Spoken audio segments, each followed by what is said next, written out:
Yo, Forkies, I think we should be live on YouTube right now. I hope we are. We're live on Twitch as well. Yes, I am waiting to join to my Grandmaster GM Tamás Bánusz, who will also be streaming this lesson with me. I think we will be talking about a specific pawn structure, which is called the hanging pawns. So yes, I will join Tamás Bánusz in 1 second. Okay, I sent a request. Now I think everything should be fine.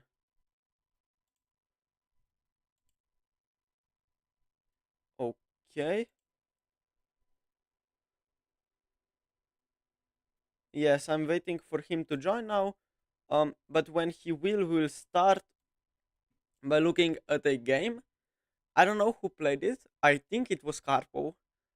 Because most of our games belong to Karpov. He's just a positional master class player. And yes, I will try to be as sharp as possible. I'm doing a lot of tactics. Now I will also check a hanging pawn structure. I hope.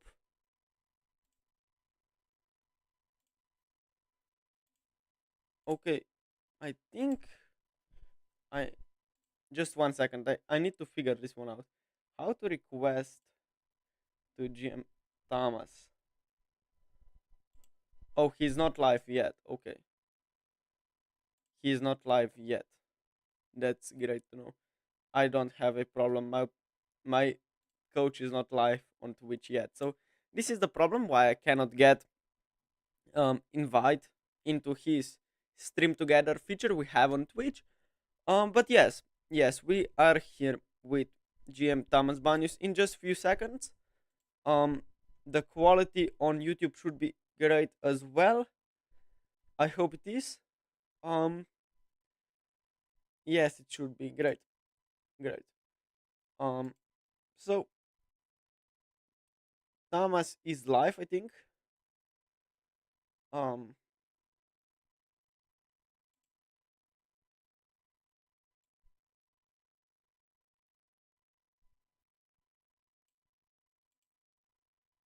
Just 1 second.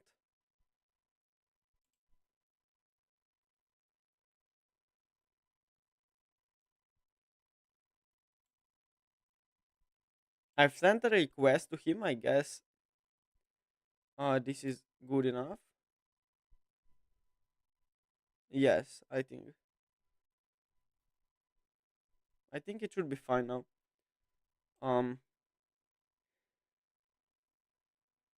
Yes. I think so, at least.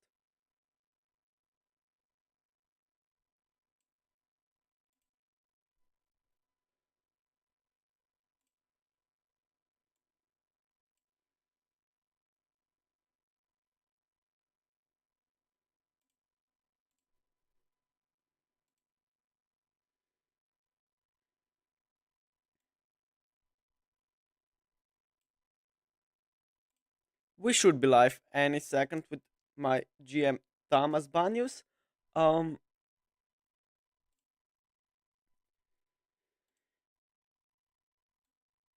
Yes, I mean as mentioned before, I will be go through the game with Viktor Korchnoi and Karpov.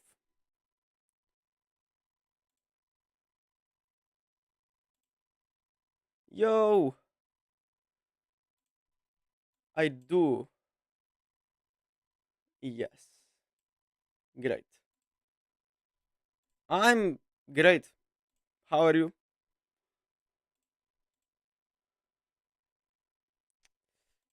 Okay. I brought you a Karpov game. In a second, I give you access to the classroom. Okay. Here it is. Did you get it? I did. I am in. All right. Yes. Awesome. Okay. As I promised, I brought you this Karpov Korchnoi game from 1996. Okay. It was already not a Karpov's prime prime era. His era was probably in the 80s. When Yes. he played the World Championship match against Kasparov. But 1996, as you can see on his rating, he was like 2775. He was still incredibly strong. Of But in course. my Yeah. opinion, he was a little bit better in the 80s. But he obviously was super strong in the 90s as well. Okay. And I brought you a game in Hanging Palms and this game is spiced up with some extra elements as well, because the regular principles for the Hanging Palms are it's gonna be a little bit modified in this game. So let's just hop in the game. As usual, the opening part is not very important. It was an A3 Queen's Indian. Nowadays A3 is not very popular. Also Queen's Indian in general not very Yes. popular. So you don't really see these pair of moves in third and fourth move. Even myself, I played this A3 move multiple occasions. I really like this line. Black played Bishop B7, Knight C3, D5. What the hell is going on? Sometimes arrows are not working in Shadowcom. I don't know why. So I'm just going to do it manually with the mouse. Okay. And Karpov play Bishop D5.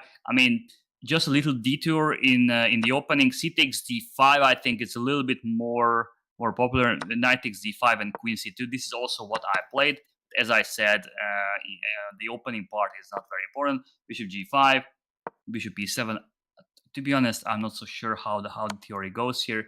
Queen A4, C6, CD, Knight D5, Bishop E7, Queen E7, Knight takes D5, E takes D5, E3, castle short, Rook C1, C5, DC5, PC5, and we're jumping in from this position. First of all, as usual, hit me with some principles for the hanging pawns. So hanging pawns are they can be weak, especially Yeah. I think if the pieces go off.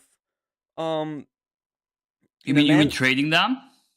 yes, I think trading the pieces is Again, I guess not that simple. Yes, but yeah, it's not that simple. Yeah. Continue, and I um, will also like at my part. okay. So they give you a lot of space. And Yes. they can also. The idea of them is to push and create a passed pawn or something like so. Um, Mm-hmm. and for the side defending, I usually I think the positions are where you have the pawns on e3 and on b3, not on a3 and b2, so that you kind of prevent them from pushing, because then they're simply not as strong because the pawns cannot support them. And if they cannot move Mm-hmm. forward, then you can simply attack them. It's not as simple, but Mm-hmm. that's the idea, Mm-hmm. I think. Okay. What does it give you? Let's say if you play with the hanging pawns. I'm not so sure. I remember you said you don't really like to play with hanging pawns. You don't really like to play with isolated pawns. How about hanging pawns? Do you like them?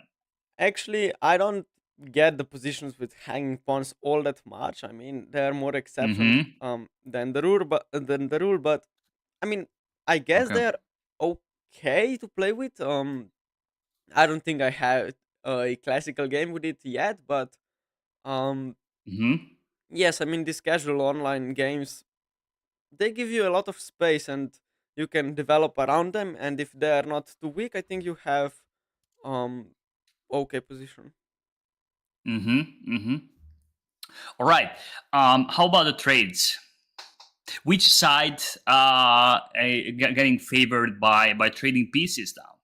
And So also if you would, you know, be a little bit more specific about the trade, so not in general, because again, just like in because we are talking about pawn structure, Yes. just like in case of isolated pawns, like last week. Also here, some trades again favors white. I mean, favors the side which play against hanging pawns. And also there are some trades which getting is favorable for the side which play with the hanging pawns. Yeah, so I have no idea, by the way. But my intuition Okay. says that probably keeping the minor pieces on the board is a goal for black. And Mm-hmm. I mean, because you need to defend those pawns, and if you don't do defending with the minor pieces, then your rooks probably have to be behind the pawns, which is not generally not that great of an idea. Mm-hmm. So from that aspect, I think trading down the minor pieces should be an idea of white in this case. Um, Mm-hmm. I mean that's I mean probably also I think the knight in this position is good for black in comparison with the white knight. I guess it has some squares that you wouldn't have if you didn't have this kind of one structure. Um yes, I think generally I would consider trades good for the side defending, but I don't really have that much experience in this pawn structure in Mm-hmm. Mm-hmm. particular. So, but All yes, right. based on intuition, I think trading down the minor pieces should be an idea for white. All right.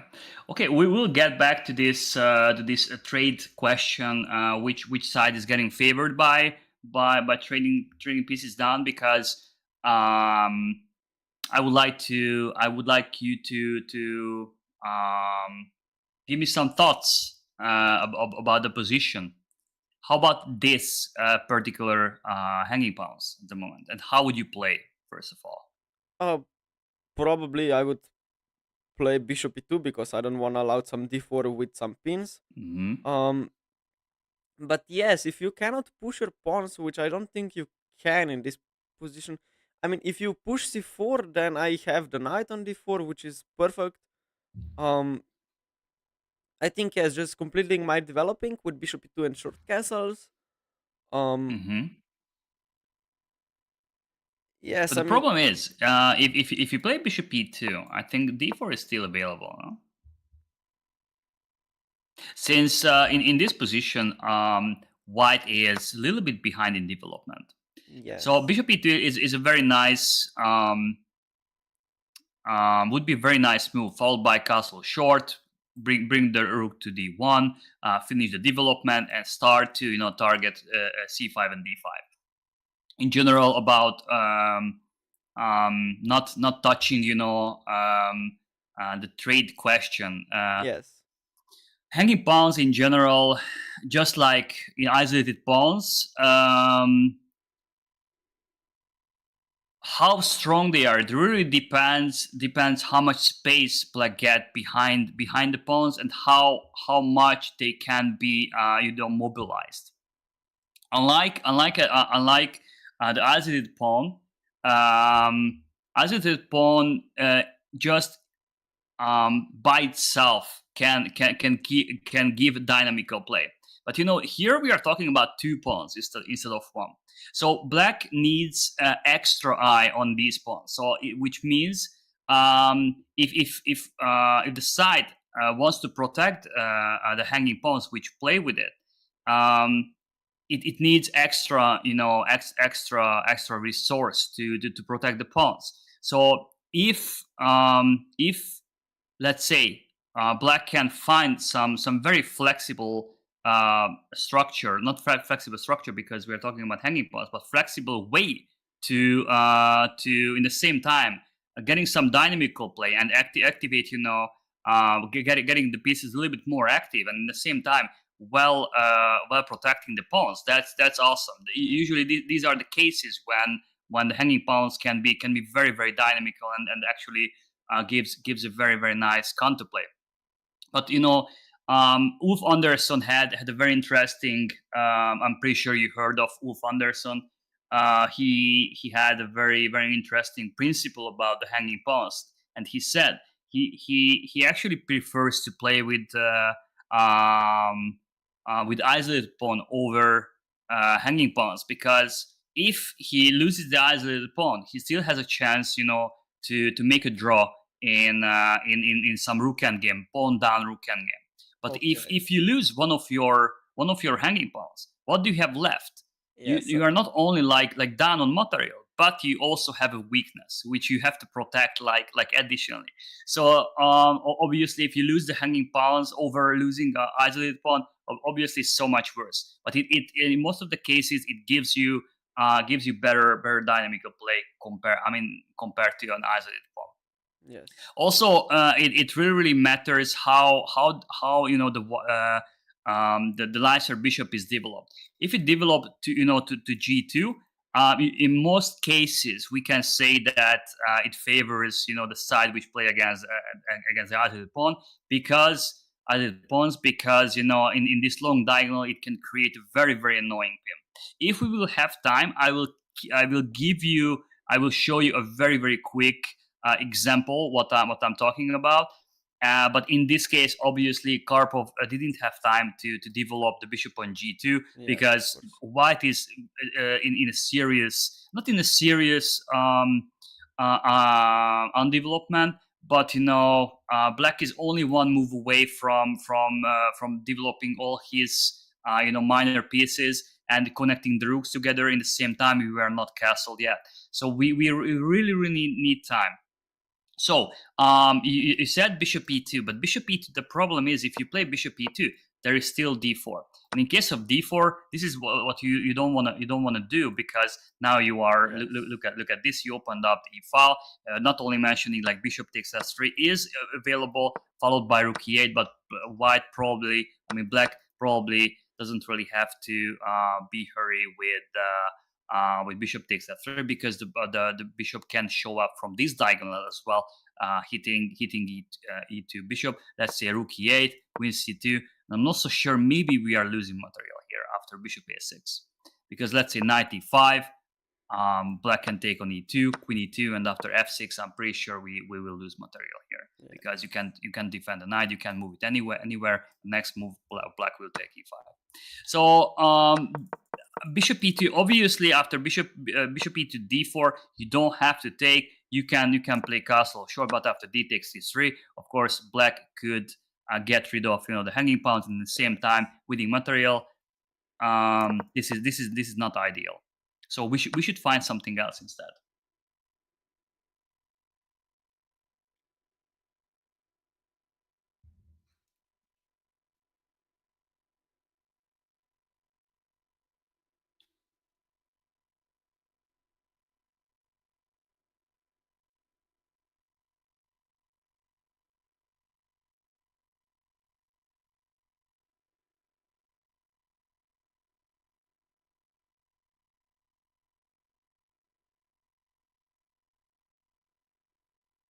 What else do you have in mind? I am looking at few options. Firstly, I looked at queen c2, but this doesn't help after knight d7. And then I spotted this idea with b4, but I'm still deciding if it's any good after a d4. Yeah.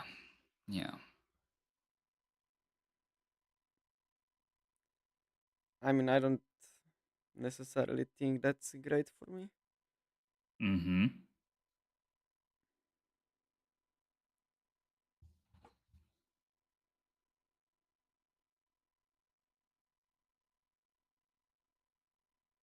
It really seems like that Black could get that dynamical play what I mentioned earlier, because now either c4, either d4, and this is exactly what very very important in case of hanging pawns. If they can be mobilized, then they, especially we combine with the long diagonal bishop, whenever black can push d4 at any point without getting punished. And not only mentioning, he can create some damage on the e file, but also this bishop becomes a monster on the long diagonal. So this is why, again, prophylactic plays 3+1 rule. Now, in our other two games in our previous sessions, we didn't really have to be so prophylactic. Most of the cases we had to find a plan. But if again, what was the 3+1 rule? So improving pieces, trading pieces, changing the pawn structure, and the prophylactic play. Wonderful. Yes. So in this case, we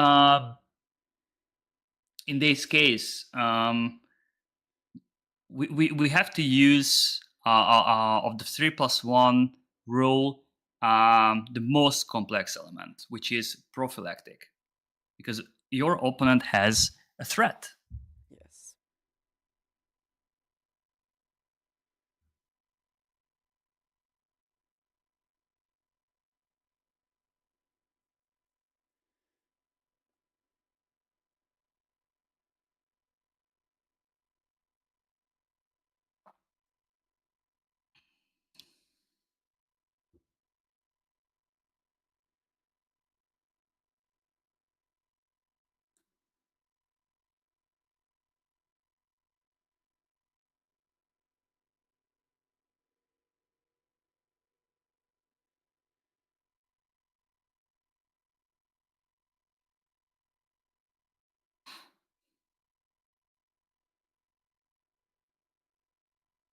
So if you can't prevent this d4 by developing your pieces, what can help in most cases? I mean, I could. What can reduce, the tension? Yes, I mean, I saw Queen H4 trying to trade off the queen, but after something like, I don't know. But yes, I mean, Queen E6 runs into Knight G5. I mean, is that bad? Probably not, but you cannot push D4 just yet. But after Queen H4, Queen E6, we can also play Bishop D3, right? Oh, yes. Threatening mate, of course. And developing the bishop in the same time. Black has to lose time to stop Queen takes H7, and then we can castle short. So this is exactly what happened in the game. Karpov played Queen H4 because this is why I didn't want to touch the matter of the trades. Just like at the isolated pawns, at hanging pawns, in most cases, obviously there are some exceptions, but most cases, trading the queens off favors the side which play against the hanging pawns. In this case, it favors white. It favors us because we are not only playing against the hanging pawns, but also we are down in development. And this queen was a potential threat on the e file. So not in the same time, we are actually being prophylactic. If in checking the 3+1 rule, we're not only being prophylactic here, but we also may make some beneficial trades in the same time. So this Queen H4 again, it was a multifunctional move because it's slowing down the black's play. And all of a sudden, if we trade the queens down, all of a sudden this undevelopment it's not going to be relevant anymore. Yes. So yeah, question, because we are also checking this from the black's perspective. How would you play with black in this case? Would you trade or would you not trade? I mean, I wouldn't. Tough question. Trade, I know. Come again?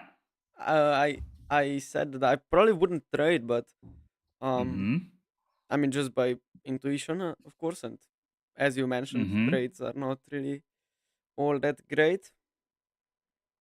I mean, this one. But obviously, there was a reason why I asked you this question. Because I just said trading the queens off most of the cases favors the side which plays against the hanging Yes, pawns. So it's a tricky question. it is. I mean, I still need to defend my c5 pawn, right? So, Mm-hmm. and that's not as easy to do. I mean, queen c7, bishop d3, no, g6, knight g5, h5, g4. Ay, ay, ay.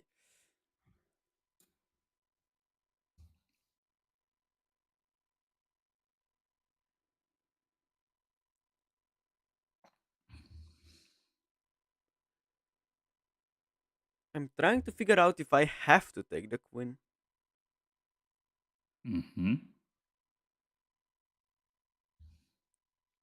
And actually, I think I have to, because after something like queen c7, bishop d3, I think I cannot play g6. I have to play f5.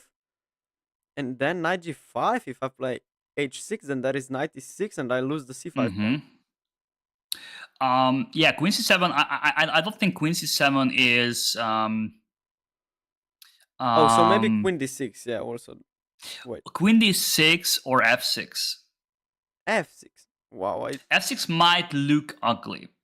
yes, it But let's say after does. bishop d3, you can play g6. So let's say you play f6, bishop d3, and maybe g6.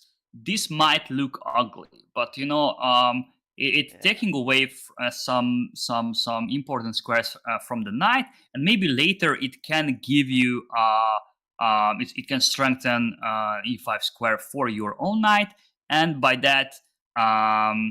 You can avoid trading the queens off, and you just develop with knight d7. The question is, which one is more favorable for black? Where, in which case, or queen takes h4, knight takes h4. In which case, black has more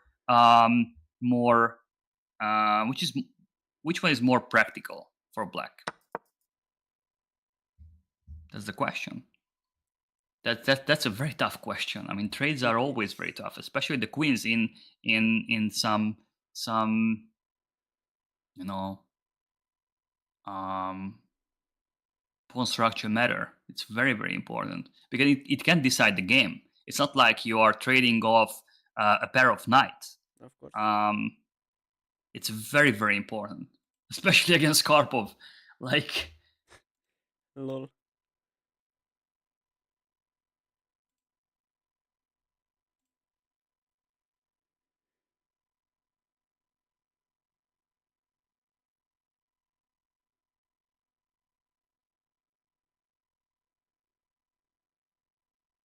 the last thing you want to do against Karpov is give him time and give him space to maneuver his pieces, because, I mean, Yes, in probably. positional play, he will outplay you. That was the case in the 80s and 90s, and Karpov knew that. So Kasparov knew that. Of course, Kasparov had an amazing prep and always tried to undermine Karpov positional play. That's why he could beat him in a World Championship match. That would be an interesting question if you would convert um, Karpov in modern times, and if you would give like a Petrov or a Berlin in Karpov's hand, the entire match would have gone differently. But it's Of course. another topic, another time, another maybe another stream.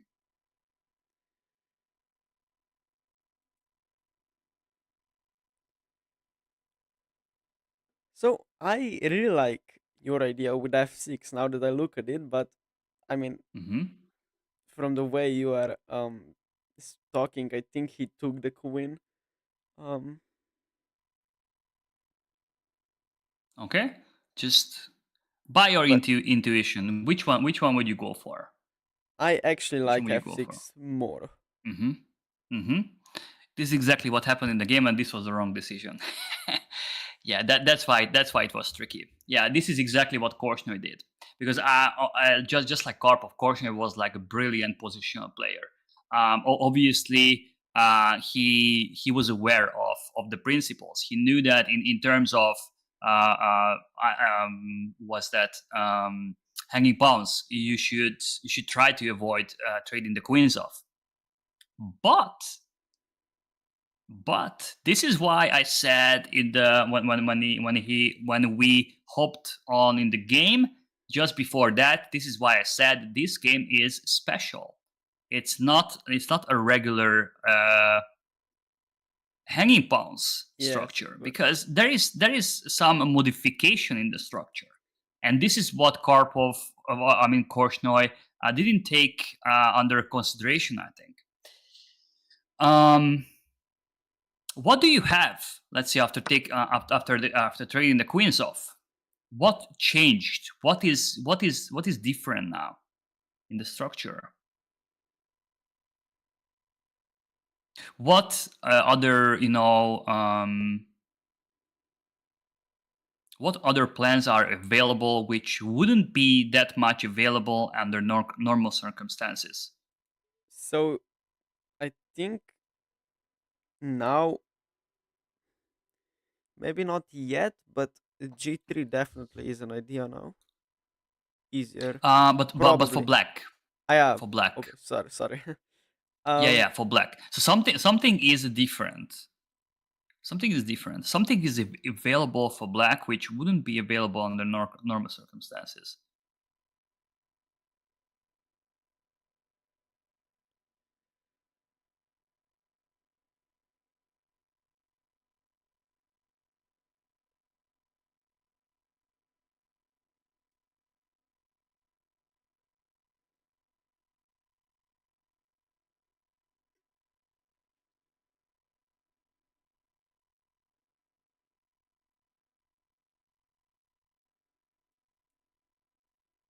Look at this. There is something changed in the pawn structure. So something is available. Yes, now that you point that out, I think C4 now becomes. Yes, exactly. C4. And B2 is. And all of a sudden, yes, all of a sudden, because let's say if the pawn is on if the pawn is on A2, white has B3. Yes. White has B3 if the pawn is on A2, and white can pick up, this the hanging pawns, and after C takes B3, A takes B3, black will left with an isolated pawn, and then obviously it's not that big of a deal, but the knight can get back to the outpost. Maybe the knight actually cannot trade because this pawn disappears from the c file. So the rook and the knight is covering c6 square. But as we said, in terms of just last week, as we said, in terms of if black if the isolated pawn is playing the isolated pawn for defending reasons, some trades can be very beneficial. I mean, in this case, the darker bishops are traded, but I think too many pieces are already traded to be very, very dangerous. That position. So I think obviously white would be slightly better, but it's still not that big of a deal. Black can probably hold that position because maybe later he can trade, the A pawn for the B pawn, and this 4 versus 4 is not that big of a deal. I think it's just black has a very, very nice drawing chances. The knight will get to f6, and obviously white is still pushing, but it's an okay endgame. Obviously, it's not something what you would love to defend, but okay, what to do? But now something serious changed, because now for white, this b3 pickup is not available anymore. And look at that. Look what the knight has on after knight d7, knight c5. Black can get this b3 square for the knight, and also later, once the bishop leaves from b7, the rooks has a target on b2. Let's say black goes knight d7, rook b8, rook b6, rook fb8, bishop c6, and all of a sudden we have a weakness on b2. So this is why I think this is what probably Korchnoi didn't take under consideration, that he can actually get some counterplay here. And the position is not simple anymore. It's not simple. It's not like, okay, black has hanging pawns, we trade the queens off, white is slightly better, but okay, it's holdable for black. All of a sudden, black has a very, very strong counterplay because these hanging pawns cannot be targeted because simply white doesn't have the time, the time for that.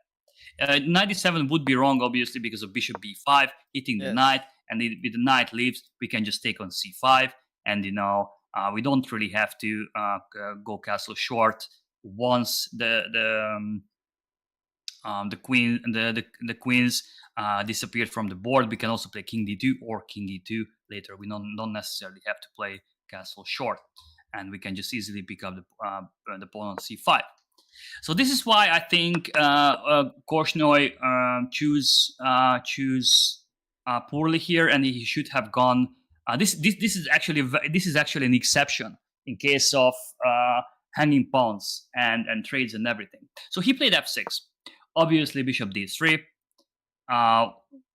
developing the bishop, in the same time hitting h7, and win some time because black got distracted by this queen takes h7, and fortunately he doesn't have time for d4, g6 obviously, castle short, and knight d7. Okay, here we are. We need to find a plan. This can be a potential position for a 3+1 rule. How would you play? So just based on intuition once again, Yeah. I would probably, I mean, in a blitz game, of course, rook fd1 is very logical. Yeah, rook fd1 is very logical. I mean, bring the two rooks to the center. Yes. Hitting c5, hitting d5. But you don't really do so much damage on the center pawns at the moment, and I'm not so sure actually if d4 is available or not. It might be just a pawn sacrifice, but this is what Karpov doesn't really like in general, I think, to just winning a pawn for in the way like this, just getting his pawn structure ruined in the king side. And obviously, I mean, obviously he will win d4. He can win d4 in multiple ways. He can also give check and then take on d4. But and the opponent has a knight, which can be very tricky, and can exploit these weaknesses. It can create some outposts with g5, knight g6, knight f4. I'm not so sure if it's working or it will be the case a couple of moves later. Rook fd1 would be as you said, would be a move if this if this position would occur in the blitz game. Rook fd1 would be like a 0.1 second decision. It would take like 0.1 second. So obviously this is not what happened. So Karpov thought otherwise, where the rook belongs, maybe.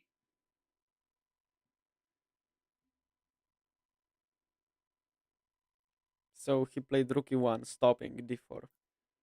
Yes, and not only stopping d4, but he had something else in mind. He's trying to push e4. Yes, exactly. Yeah.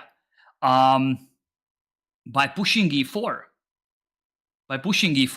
let's say, I'm just making a random move, all right? Yes. Rook b8 is actually a very, very useful move. Let's say I'm just making a random move, which doesn't really change, the position.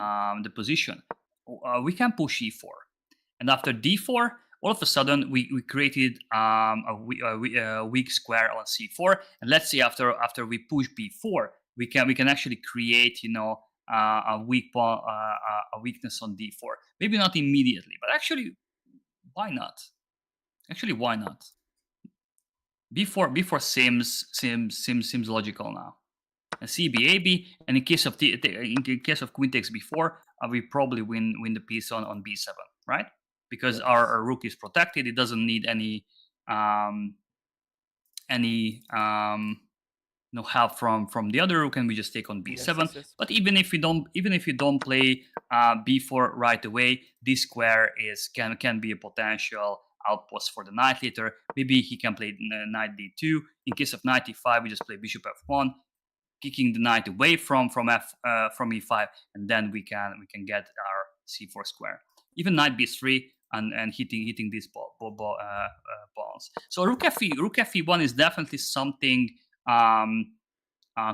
Korchnoi should have take under consideration. Not under consideration, but consider the fact that e4 might come at some point.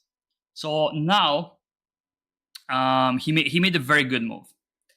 He made a very good move. By the way, also b4 was an interesting. Here,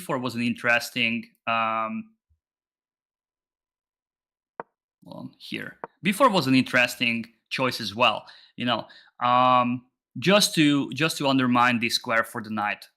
I mean, maybe we are creating for the opponent. We are creating a protected pass pawn. It's not like a classical protected pass pawn. Yes, I mean, this yes. c4 pawn, because it only gets protected by the d5 pawn, which doesn't have a backup on e6. So if black had a pawn on e6, that would be like a strong protected pass pawn. But since it only protected by one pawn, which is d5, if this pawn will disappear from d5, all of a sudden this is only like a pass pawn, not a protected pass pawn. So this c4, this kind of protected pass pawn is not that big of a deal, and d4 square is a little bit more important.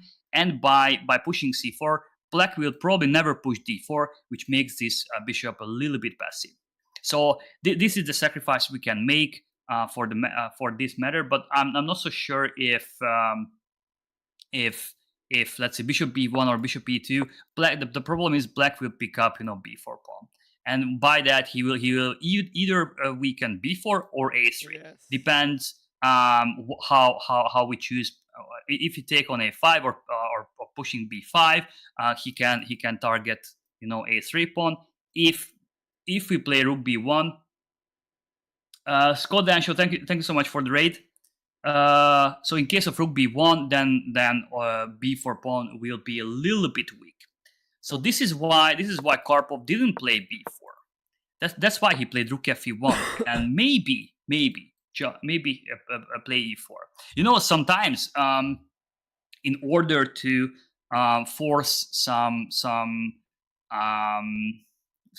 mistake from your opponent, you don't really have to threat. I mean, you just have to this is also what I sometimes I do during the games. If I'm not so sure if I wanna go for a plan, I'm just pretending to go for it, and maybe my opponent will get scared, and he will do some unnecessary pawn structure, changes in the pawn structure, or he will try to undermine plan by create some weakness or whatever. So even if you are not sure if e4 is a thing or not, the rook is simply more useful on the file compared to d1, because this d5 pawn cannot be targeted from d1. I mean, you would need the bishop for that, but it's just a long journey for the bishop on a2, and even after bishop a2, black can handle the d5 weakness. So probably the rook will not be that useful on d1. So it's very, very useful on e1. And even if you are not sure if e4 is a thing or not, maybe you can force some mistake from your opponent. All right. And now Korchnoi went for the plan he would have gone for after exchanging the queens when queen h4 happened, and he played c4. He went for the activity. He gave up on d4 square on purpose in order to improve his knight, and the knight after the bishop moves somewhere, the knight will get to c5. Where would you put your bishop first of all? Well, which way? I mean, probably I would go to f1. That's like, as you mentioned, very quick decision. But if the knight is coming to b3, maybe. But no, I think I would go to f1 actually, You would go rather to than f1. to b1 or c2. Probably. Why do you need that bishop on that diagonal? On which? On this diagonal on f1 a6. Why do you need that bishop there?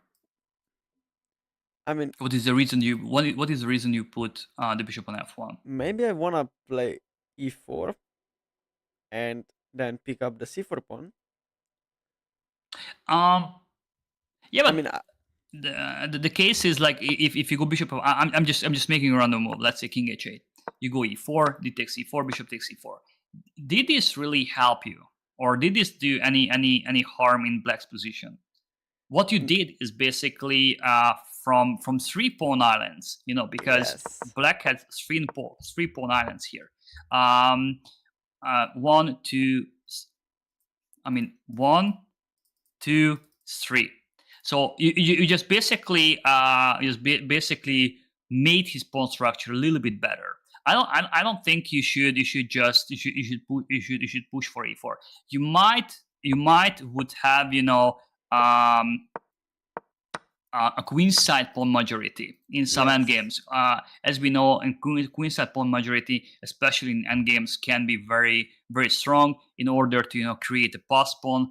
But this is not the case now because, I mean, the pawns are not far advanced at the moment. And what you just actually did, you created a very strong center for black, and after the knight leaves from f3, he can get knight e5. Also, his bishop is getting a little bit better compared to the position what we had here. So I don't think the bishop belongs in to f1. The bishop definitely belongs to c2 because it just covering these very important squares from the knight from some potential knight c5. And also, it just keep an eye on this long diagonal. You don't know what can happen later, because in some cases the king can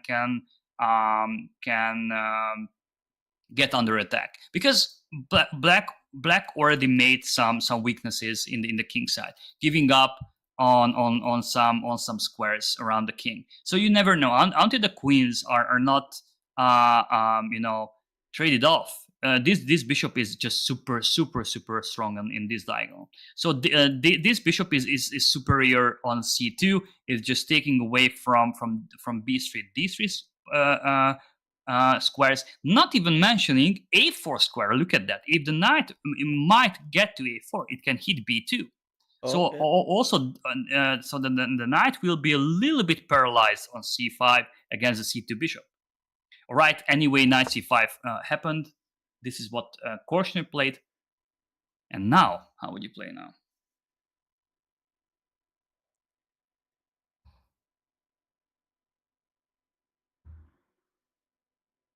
I mean, this move by Karpov was not very important, and he had other good options as well. But it was very unusual, and this is definitely not something you would make in a blitz game, for example. And this is definitely not something you which would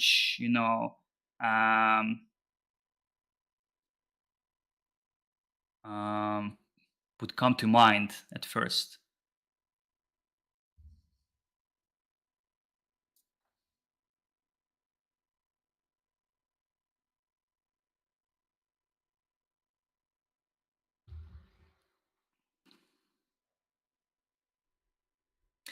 He played queen d4.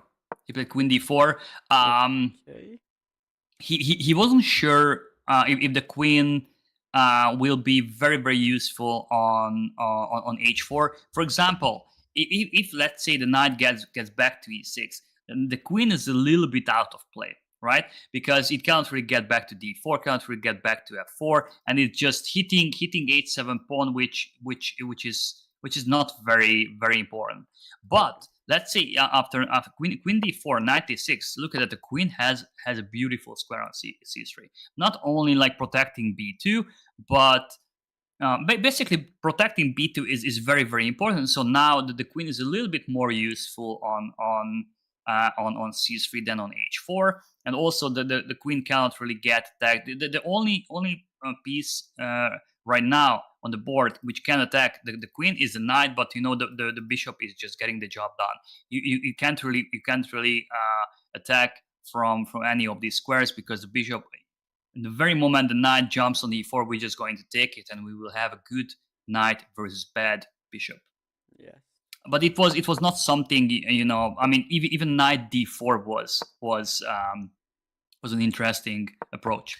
He played queen d4, rook f d8, and now this is probably the most important moment of the game. 3+1 rule. Yes. 3+1 rule.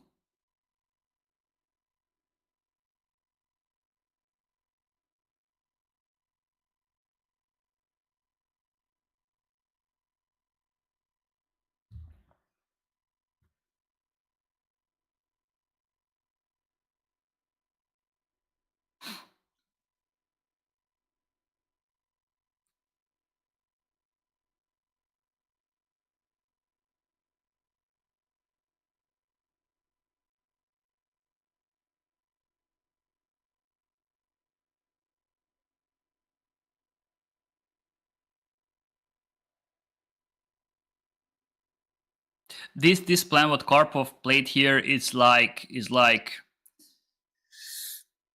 beyond Grandmaster level. So don't you worry if you don't find a plan. I give you some time, but if you don't find a plan, don't you worry, because this is like textbook world class level. Okay. So it's no worries if you don't find this plan. But in order to make progress in the position, because it feels like black, I mean, achieved some some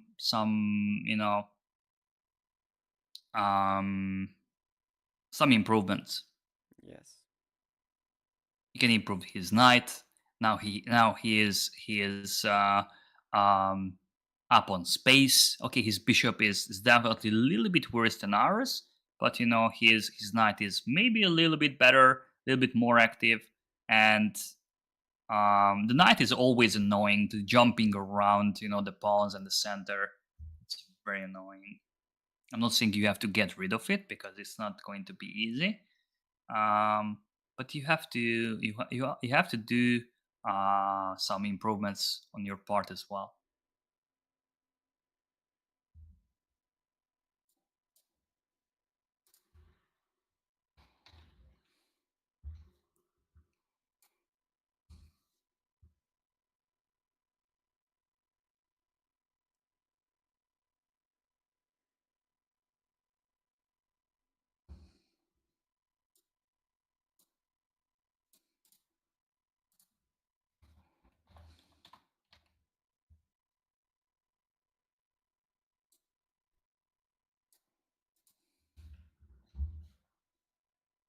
Okay, so I found a plan. I'm not sure if it's any good.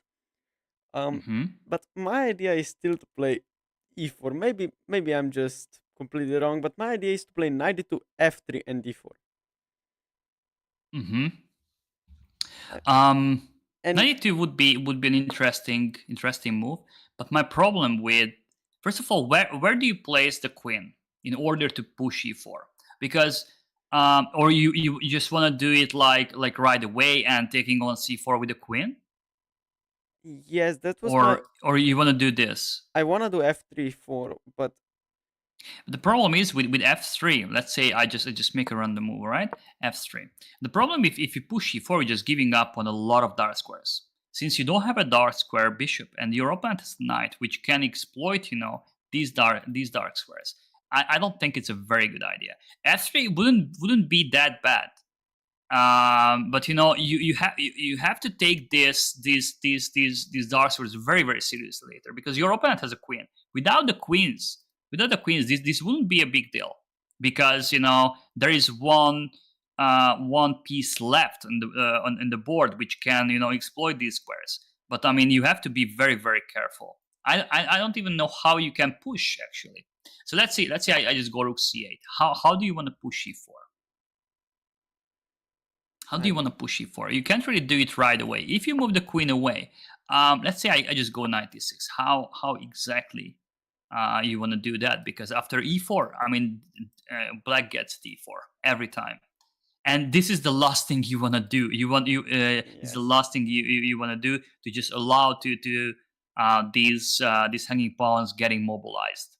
This is the law. And from now on, if black, let's say, they move the queen away from the e file and he pushes d4, after this trade, you give up on dark squares. Or let's say queen c5. Look at that. All of a sudden, you are getting worse here. Queen gets a c5, pawn to d4, and as we said, behind behind the hanging pawns, black gets space, and he has more space to maneuver his pieces. This is what hanging pawns give you. I don't think picking up a d5 pawn is the right plan. I don't think you should ever do that. I mean, in the previous position where you had a bishop on d3 and the pawn was on. So in this case, this was a little bit different, because the pawn was not pushed to c4. So here, after e4, you actually gain space, and by pushing for this push, I don't think it actually favors black, because c5 is going to be a little bit weak. C4 square is yours, and it's a different case. But in this case, I would never push e4, never again. You had your chance, but now I think we should play for something else. Play for something else. Okay, what about rook b1? Oh. And? Trying to play probably for b3 instead of b4. Very nice. This is exactly what Karpov played. I saw that idea. Very nice. Yes, I mean, yes. I tried to exactly make it rook b1. Look at that move. Yes, exactly. And also not only b3, but b4 as well. Because b3 alone, I'm not so sure if it does that much. Let's say he goes rook c8. If you go b3, I mean, let's say he goes knight d6, queen somewhere. Nothing really happened, right? Okay. Because b takes c4 always d takes c4. And all of a sudden, you just open up the long diagonal for his superior bishop, and you created a pass pawn. But b4, on the other hand, it just gains a lot of space, because it just kicks the knight away, and you can get the queen back, and maybe later these pawns can march. And a principle says, in case of queen c3, the principle says the lost the worst blockading piece is always the queen, but only in those cases when the queen can be targeted by, let's say we're talking about the dark blockading on dark square. Let's say if your opponent has a bishop on the very same square, same color of your square, where your queen is making the blockade, or in this case the knight. Okay, rooks, obviously, in case of queen c3, rooks are not going to target your queen. Only knight remained, but your queen cannot after b4. After b4, if the knight e6, queen c3, his knight actually can never really target your queen, right? Okay, because there is logical. b5 square and e4 square. Come again? Logical, I says. I mean it. Yeah. So the queen is not every case is a terrible blockading piece. And this is exactly what we said about hanging pawns. So whenever you have an pawn on a2, most of the cases b3 is the way to play. Picking up his his pawns. And in case of CB3, AB3, you just created an isolated pawn, and all of a sudden black lost a lot of space thanks to this pawn disappeared from C4. But now, thanks to this because A3 was played in the fourth move. This was an E3 Queen's Indian. I mean, in many cases, this is why black can go for these hanging pawns in case of A3 Queen's Indians, because B3 rarely the case. But okay, Karpov made it happen. All right, Rook B1 was played. Knight E6. Whoops, what's going on? Yeah, knight E6, Queen C3, Rook C8. How would you play?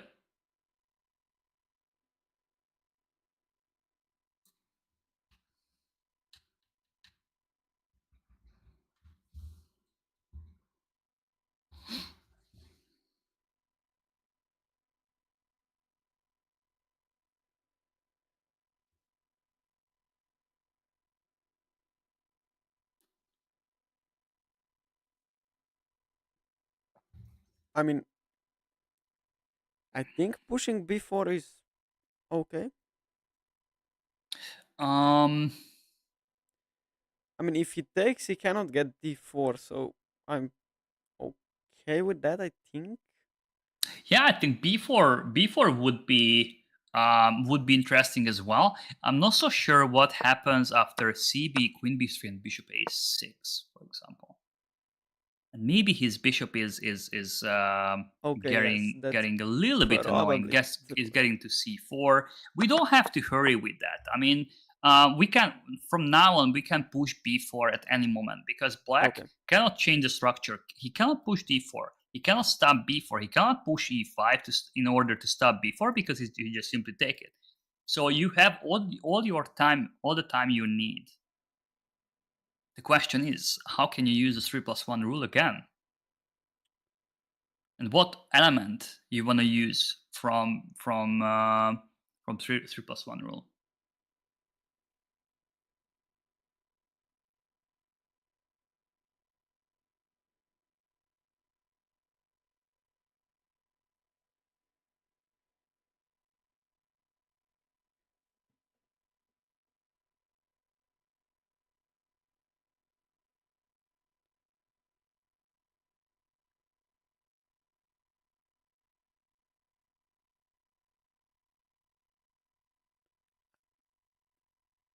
I think I want to trade knights.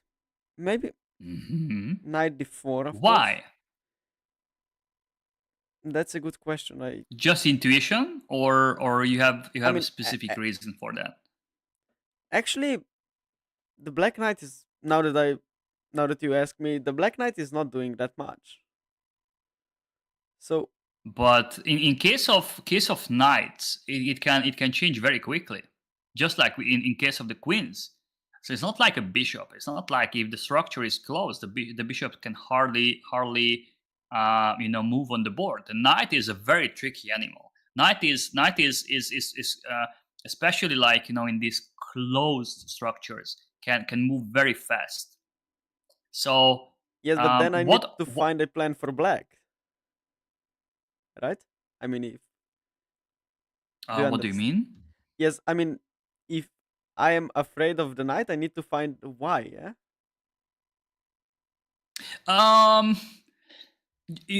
Or also just in general, you are making a blockade, let's say. So you are planning to play b4 in the future at some point in the future, which means for now this pawn doesn't need to be blockaded because it's not a pass pawn. I mean, your pawn is on b2, but once you play b4, this pawn needs to be blockaded. In what color is it blockaded? On dark square. What is the only piece left on the board which can kick your queen away from c3? The knight. So what we are doing? We're just simply making our the trades which are beneficial for us. In this case, trading the knights off because we are full. I mean, the position is full of weak dark squares. Okay, e5 is not, but e5 can be. Black is pushing f5, let's say. So these squares, c5, b4, c3, d4, mostly c3 and d4. These are the two most important squares.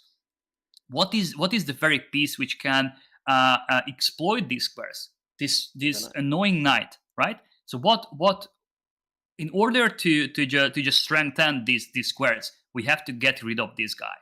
And this is why Karpov played knight d4. Again, prophylactic elements and trading elements from the 3+1 rule. Very, very important. And this is why I think Korchnoi made a very unpractical decision. And he allowed, for some reason, if you check this position with Engine will not say that this was such a horrible decision, but just in the long term against Karpov. I mean, imagine this position against Karpov. I would rather, I don't know, like fight a mountain lion with my bare hands than allow Karpov to play this position. For real. This is the last thing you wanna allow him, because you basically you left with zero counterplay. Counterplay. But if you keep the knights on the board, that's entirely different, because you have always an annoying piece left on the board which can create counterplay. You might allow this d4 knight to stay on d4, but your knight can always exploit some squares.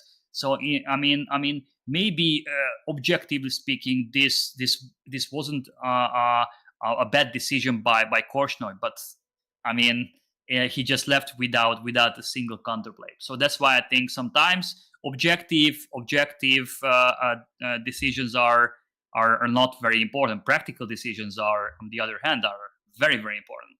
So he played rook d6. I think he should have played knight c5. Let's say b4, c takes bc, bishop takes b3. Okay, we could get rid of that c4 pawn. By that, black lost a lot of space. But even this could be a better way to defend the position, and black cannot really exploit this pin. Whenever the knight moves somewhere, we can play queen b4, we can play queen e5, we can move the queen wherever we want. So black doesn't really have a useful discovering move. But okay, he played rook d6. He played rook d6. Yes, knight takes c6, rook takes e6, and rook d1. Rook b6 and rook d4. And look at this now. These are weak. Bishop is weak. So we are not only having, we are controlling over the very strong, very important dark squares. We have a strong bishop against a bad bishop. And also these pawns in long term are weak. And black is left without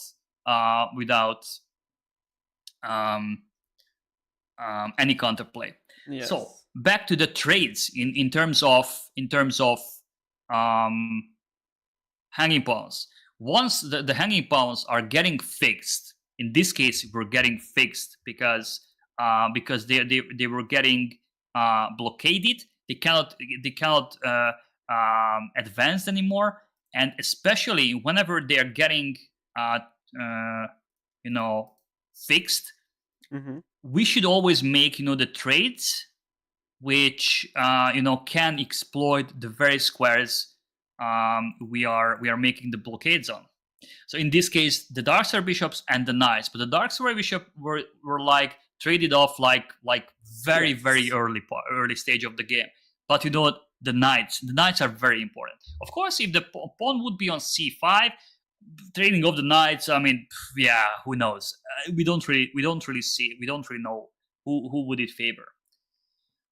Basically, yeah, I can show you the rest of the game. It wasn't really a big deal, but okay, obviously, I mean, super grandmasters nowadays, I'm pretty sure they would have be a little bit more tough here. But I mean, back in the time, like in the 80s, 90s, people's defending skills were not that evolved as today. Today, everyone knows how to defend, a little bit worse positions, especially in a very very high level. Against Karpov in 80s 90s, people didn't stand a chance in these type of positions. Black played queen f6, h4 again. We are playing against the dark serve. This h4, do you see? I mean, whenever we push h5 later, this bishop is going to be very very strong on the long diagonal. So this bishop is superior. Stopping rook b3, and keep an eye on this diagonal. This bishop is one of our strongest pieces. And I mean, I'm pretty sure in 2025, no one would make this move. Like, people would just play, I don't know, king g7, king g8, and playing the position passively. And I mean, you have to find a plan. And look what Korshner did. I'm pretty sure he knew that. I mean, against Karpov, it's going to be a very very long torture. So he put himself out of his misery, and he played f4. Wait a sec. Here, f4. I don't know why. He in order to exchange the queens and getting some counterplay on the second rank, he rather sag the pawn. But I don't think it was a very very practical decision. Yes. And black created even more, white created even more weaknesses on the king side. So this h4 h5 was definitely a very useful plan. I'm just showing you the rest of the game. Yes. It wasn't that interesting. Look at how strong this bishop is. I mean, it just stops rook b1, stops everything on the second rank. And now finally the rook is joining the party from d5 or from d4. And white is not only material up, but black's king is very very weak. Yes.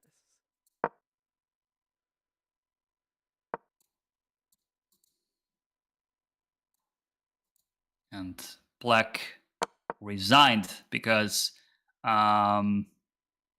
yeah, he either loses c3 and play rook b3, but after rook e6, white is winning the piece, or white is going to take c3, and down 2 pawns against Karpov was just, yes, yeah, it was time to resign. All right, so yeah, this was it for today. I hope you liked it. I did. I mean, I could give you like 15 or 20 more games of hanging pawns, different type of hanging pawns. Yes. But next time we will continue with opposite color bishops. Okay. So I will bring you another Karpov game as usual. Great. We'll continue if you are available. We'll continue our play like Karpov session. Okay. And yeah. Next time, opposite color bishops. Okay. All right, man. Have a great stream. Yes. Take care. You too. And I will. And thank you. Yeah, keep in touch. I will. Thank you. All right. See you. Bye. Bye. Okay, Furkis, so this was it for today's stream. I have to get back to school. I'm skipping few classes. Wish me luck today. I'm getting a paperwork, a test back in my German class, so I hope it will be something. So yes, thanks for watching the whole stream. I hope you liked it as I did. I hope you guys learned something as well. Thank you for the follow. Thank you for the follow on Twitch. Thank you for the follow on Twitch. But yes, I am currently stopping the streaming. I have to get back to school. I hope you enjoyed the stream. I hope you learned something. Give love to Mr. GM Bánusz. I hope you can follow them too. And yes, thanks for being here with me. But yes, I have to get back to school. Bye bye. And my Twitch viewers, yes, I am stopping the stream right now. Hope you guys